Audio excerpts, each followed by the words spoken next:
महादेव मित्रांनो, तर फायनली तुमच्या भावानी बारामती ते 4 देशाची यात्रा म्हणजे बारामती ते भारत, नेपाळ, भूतान आणि म्यानमार ह्या देशाची यात्रा चालू केलेली आहे. मी म्हणलं होतं 1 ऑक्टोबरला आपण निघणार आहे, 1 ऑक्टोबरला आपण निघालेलो आहे.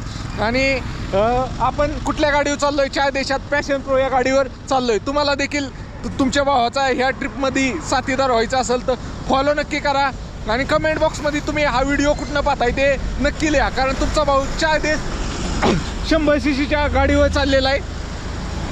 आणि आपला रूट कसा राहणार आहे ह्या ट्रिपचा, तर आपण बारामती ते अहिल्यानगर, छत्रपती संभाजीनगर, जालना, नागपूर, मग MP, मग UP आणि मग नेपाळ असा रूट राहणार आहे. तर चला मित्रांनो, तुम्हाला काय नाही करायचं, फक्त फॉलो करायचे आणि जास्तीत जास्त मित्रांपर्यंत शेअर करायचे. आणि फिरण्यासाठी फक्त जिगायला लागतं मित्रांनो, गाडी बिडी काही मॅटर करत नाही. तुमचा भाऊ तर पॅशन प्रो गाडी घेऊन चाललाय. फॉलो नक्की करा आणि जास्तीत जास्त मित्रांपर्यंत हा व्हिडिओ शेअर करा. आणि तुम्ही कुठनं व्हिडिओ पाहताय हे नक्की सांगा कमेंट करून. हर हर महादेव. आणि कमेंट बॉक्समध्ये हर हर महादेव पण लिहा.